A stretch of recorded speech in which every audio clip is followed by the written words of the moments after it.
What's up, guys? Ako po si Elise. Okay. Bago po natin simulan ang video na ito, sorry kung nakalimutan ko yung line na yon. Make sure mag-like, subscribe, in just 5 seconds. Sana po ready kayo kasi here goes the countdown. 5, 4, 3, 2, 1, 0. Simulan na natin! Maggagawa kami ng istorya gamit sa mga emojis. Ako muna, Kate. Isang araw, merong patay.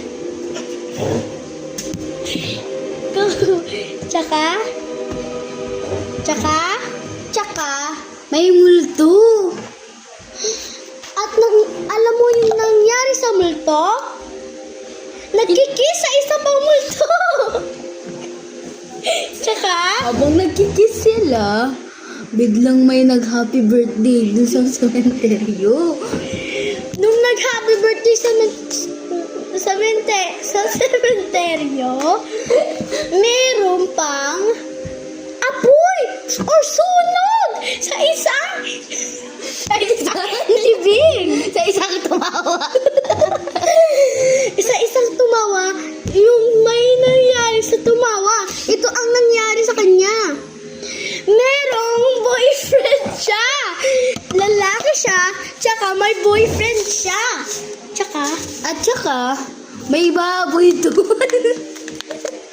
At saka doon sa sementeryo, yung baboy ay naging Inidoro. inidoro. Oo, tama ka. Nung naging inidoro siya, nagkaroon siya ng puso.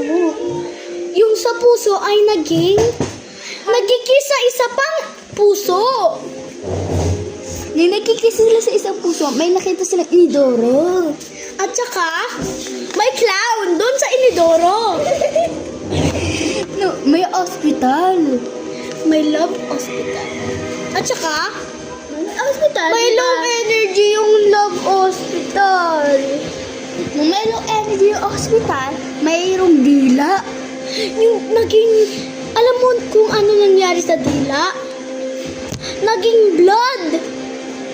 Nung naging blood siya, naging multo siya kasi namatay siya. Kasi dahil namatay siya, dahil dito, sobrang init ang panahon na it's stroke. Nung na-stroke siya, may kahalikan siya.